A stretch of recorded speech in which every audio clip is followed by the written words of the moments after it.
Welcome back to the deep dive. I hope you're settled in comfortably. I want you to imagine for a second that we aren't just listening through headphones. We're sitting in the back corner of a quiet place. Let's call it Cafe Karma. Hmm. You can hear that faint sound of hot tea being poured, that quiet sigh of contentment. It's the perfect atmosphere to really get into the weeds of something fascinating. It really is the perfect setting. Because today, we are taking a journey that, it requires us to be very grounded. We Yes. need that stability, considering the heat we're about to handle. Exactly. In our last deep dive, we spent a lot of time looking up. We talked about the celestial archetypes of Krittika. Right. We discussed that intense imagery of the razor, the cutter, and Agni, the god of fire. It was all very high energy, very cosmic. But Today is different. today our mission is to pull those burning, sharp forces from the sky right down to the earthly plane. That's right. We often get lost in the mythology of the stars, which is fun. But the real question is always, how does this actually show up in the human psyche? How does that cosmic fire manifest when you're stuck in traffic or, arguing with your partner or trying to decide on a career path? We are moving from the archetype to the architecture of daily life. I love that phrasing, from architect to architecture. So let's unpack this. We know Krittika spans across two signs, Aries and Taurus. But the source material for today, it really highlights that this isn't just a monolith. Not at all. You can't just say, oh, I have a planet in Krittika and leave it at that. It's like saying I live in New York.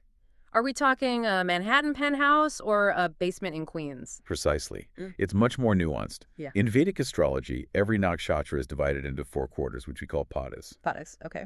Think of a house with 4 distinct rooms. Yeah. They're all in the same building, but the vibe in the kitchen is very different from the vibe in the bedroom, right? Mm-hmm. And with Krittika, moving through these 4 padas is like watching a fire change colors. It shifts drastically because we are crossing a major zodiacal border. We're moving from the aggressive fire of Mars and Aries into the more material Venusian landscape of Taurus. Okay, so let's walk through this spectrum of fire. Where do we begin? We start with the first Padetta. This falls in the Sagittarius Navamsa. Now, for anyone scratching their head, Navamsa is just a fancy way of saying the underlying subtone or the soul of that specific position. Okay. But physically, this first Padet is located in the sign of Aries. So we're in Aries-Mars territory, the god of war, but with a Sagittarius, a Jupiter undertone. Exactly. This is the explorer and warrior. That sounds like high-octane stuff. Very much so. The core vibe here is military, heroic, almost daredevil. It's connected to Jupiter because of that Sagittarius influence, which gives it high morals and a strong will, but it's fueled by the raw drive of Mars. So it's principled aggression. Yes. The sources describe this as a commander energy.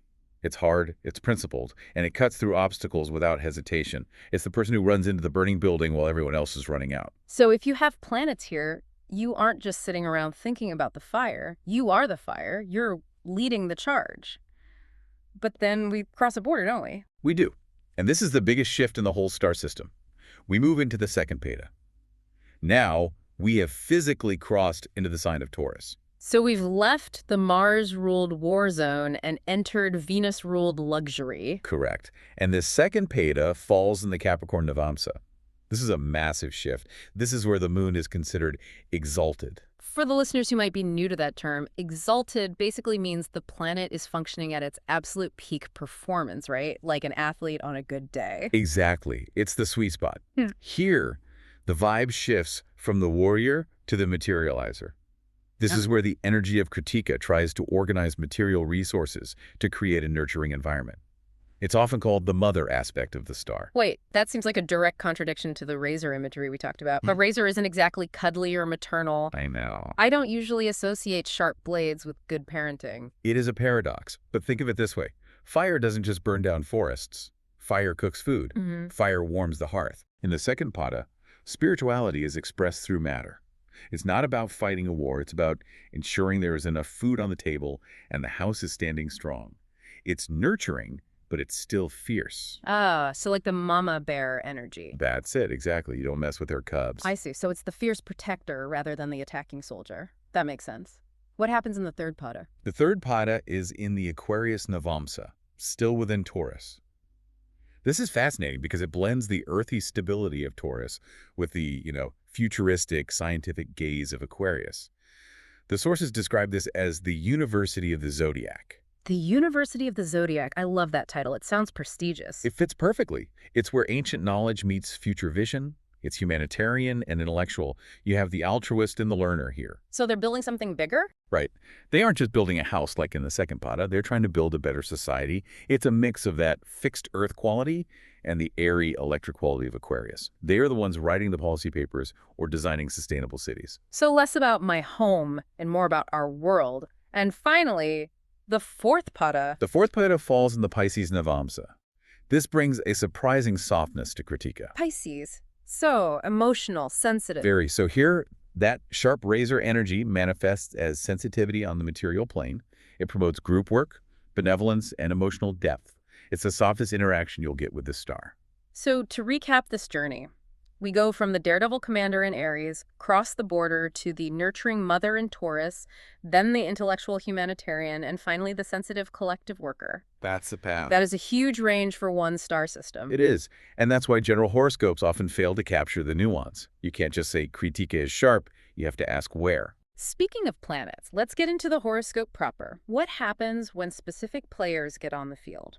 Let's start with the moon, since it's so central to the mind and emotions. If you have your moon in Krittika, what does that look like? The moon in Krittika creates what the texts call a brilliant appearance. These people often have a kind of luminosity or charisma. Okay, I can see that. But, and this is a big but, the sources point out a significant trade-off. It often comes with an unstable or wavering mind. Brilliant but shaky. In a sense. Because the energy is so cutting and critical, the mind is always dissecting things. They're often famous or well-known, they shine, but they have a combative nature. And here's a surprising fact from the text. They have a strong tendency to move away from their birthplace. Really? Why is that? Is it just wanderlust? It's deeper than that, I think. It's linked to that cutter energy we keep coming back to. They sever ties to go find their own path. They cut the umbilical cord, metaphorically speaking, earlier or more severely than others. So it's about radical independence. It really is. And there's another detail that sources emphasize. The appetite. Appetite for what? Everything. Literally, for food, Agni is the digestive fire, after all, but also metaphorically. They have a voracious appetite for life, for experience. They want to consume the world. That makes sense if you have a fire burning in your belly. What about the sun? The sun rules Krittika, so I assume it feels right at home here. Oh, it's incredibly strong. The sun in Krittika creates the spiritual warrior. You see, leadership, pride, discipline. But the sources use a specific German term here. They call it a Zornig temperament. Zornig. That sounds intense. It translates to an angry or fiery temperament, a short fuse. But there is a paradox here that I find fascinating, and it's something you should really pay attention to if you have this placement. Go on.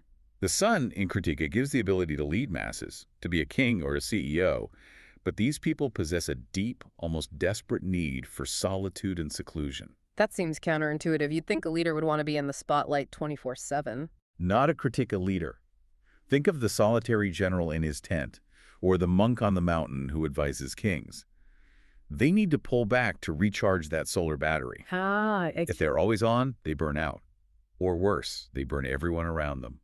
They need the cave as much as they need the throne. That's a really crucial insight. Okay, one more position. The ascendant, or Lanya. This is basically the mask you wear for the world, right? Exactly. It's the physical body and the first impression. If you have Krittika rising, you come across as dignified, proud, and ambitious. There is a sternness to the exterior. So the resting face might be a bit intimidating. Definitely. But the twist, and this is very consistent with that crab or crustacean imagery, is that they often hide a deeply nurturing side beneath that hard exterior. So they might look like they're judging you, and let's be honest, they probably are. But they'll also be the first one to cook you a meal if you're sick. Exactly that. The hard shell protects the soft underbelly. It's a defense mechanism. They are the friends who will tell you the hard truth you need to hear, but then help you pick up the pieces. So what does this all mean for the 9 to 5? We've got the psychology, but let's talk career. If you have this sharp, cutting energy, you probably aren't the best fit for a soft, passive role. No, you need to channel that sharpness. The cutter archetype shows up literally in the career choices found in the source material. Krittika people are found wherever things are cut, judged, or heated. Cut, judged, or heated. That covers a surprisingly wide range of jobs. It does. Let's look at the intellectual cutters. These are your critics and your lawyers. Think about it. What does a lawyer do? They dismantle arguments, they cut through lies, they shred the testimony. Exactly. They use sharp logic to dissect the opposition. Or a critic. They dissect art to find the truth of its quality. It's the razor of the mind. Okay, that makes sense. What about the physical cutters? Surgeons are the classic example. The scalpel's the razor. They cut to heal. But it also applies to barbers, hairdressers, tailors. Anyone who uses a blade to shape or organize matter is tapping into this energy. I admit, I never thought of my hairdresser as wielding a cosmic razor, but I'll definitely tip better next time. And the heated part. That's Agni. So cooks and chefs are a major category. The digestive fire of the universe is replicated in the kitchen, but also potters, glass blowers, metallurgists, anyone working with furnaces. And I assume the military connection comes back here too. Yes, the commanders, military and police. This is linked to the deity Krittika, who is the general of the celestial armies. If you need someone to organize the defense, you want a Krittika native. Okay, so they are great at running armies and kitchens. But let's talk about the messy stuff. What about running a relationship? How does a razor handle love? This is complicated. I had a feeling you were going to say that. The sources are quite blunt about the challenges here. There is a noted tendency toward marital misunderstandings. Because they're too sharp. Exactly. Krittika is independent, it's sharp, marriage requires compromise and softening, two things that don't come naturally to a blade. But there's attraction there, right? It's not like they are monks. Oh, immense attraction, especially on the Taurus side of the star because of that Venus influence. There is often a strong sexual magnetism, but the sources warn of a specific danger. The risk of illicit affairs or general argumentativeness. Argumentativeness. The German text uses a word I find perfect, Streitlust. Streitlust. Lust for arguing. Essentially, arguing as a sport. It's the friction. It creates heat. Yeah. And heat can be passion or it can be conflict. The challenge is balancing the blushing bride, which is the energy of the next star, Rohini, with their own sharp blade. So they attract softer partners and then accidentally cut them. It's a real danger. That's a powerful image. Loving someone but having to be careful not to hurt them, it sounds exhausting. It can be. But awareness is key. It raises an important question for anyone listening who has this placement. Yeah. Are you using your sharpness to defend your partner or to dissect them? Wow, yeah. That's the crucial distinction. And speaking of dissection, this sharpness isn't just metaphorical. It shows up in the physical body, too. This brings us to medical astrology. Yes. And looking at the sources, there is actually a bit of a debate about which body part Krittika actually rules. I noticed that. Some sources say the head, some say the hips. That's a pretty big difference. It is. Some sources assign Krittika classically to the head and the crown. This makes sense if you think of the king and sun energy. But other sources explicitly list the hips, loins, and so on. So how do you reconcile the crown of the head with the hips? We have to look at the synthesis in the Kalapurusha, the cosmic man, where the zodiac represents a human body. Aries represents the head, and Taurus represents the face and neck. Okay. Since Krittika bridges Aries and Taurus, it most plausibly governs the bridge between them. The neck. Specifically the back of the head, the nakin or nape of the neck, and that connection point where the spine meets the skull. It acts as the pivot. That makes a lot of sense, especially since the sources mentioned throat issues. Exactly. The ailments are almost all heat or cut related. Huh? Fevers, because of Agni, inflammations, throat and neck issues, and specific injuries from accidents or fire. It's a very physical, reactive energy. It burns hot and fast. So if you are listening to this and you're thinking, oh no, I'm a razor blade, I'm prone to fevers, and I argue for sport, what do? How do you heal? Right. How do you stop burning everything down? This is the most important part of the deep dives. The goal of Krittika isn't to extinguish the fire. You cannot put out the fire of Agni. It's the spark of life itself. If you put it out, you're dead. You're dead. The goal is to channel it. Cook, don't burn. Precisely. Use the fire to cook a meal that nourishes people, not to burn the house down. Use the blade to perform surgery and heal a wound, not to attack an enemy. It is a shift from destructive fire to purifying light. That's a beautiful shift. From destruction to purification. It's about intent. And the sources give us specific rituals for this. Worship of Kartikeya, the warrior, or Agni, the fire, is recommended. But practically speaking, homa, or fire ceremonies, are considered very effective. For those who don't know, a homa is basically a ritual where you sit before a controlled fire and make offerings into it, right? Yes, and psychologically, what you're doing is externalizing that internal heat. You are giving the fire a place to exist outside of your body, so it doesn't eat you up inside. It's like giving the fire a job so it doesn't get bored and burn the curtains. Exactly. And there is sound therapy as well. The sources mention specific syllables for the four padas. They are A, I, U, and E. A-I-U-E, like Arden, Eagle, Uzbekistan, Elliot. Correct. It sounds simple, but chanting or meditating on these specific vowels is said to harmonize the vibration of the specific pada you might be struggling with. It tunes the instrument. It's fascinating how practical these ancient remedies are. It's not just be nicer. It's use sound, use fire, change your focus. It acknowledges that energy is real physics. You can't just wish it away, you have to transform it. You know, looking at all these sources, I noticed something interesting in the gaps. We always like to look at what the experts don't agree on. The gaps are often where the mystery hides. Right. There's a disagreement on the Purushartha, the ultimate life goal of this star. Some sources say it's purely kama desire, that voracious appetite we talked about, but others leave it open. I think that disagreement actually captures the essence of Krittika perfectly. It is the bridge. It starts with desire, the fire wanting to consume.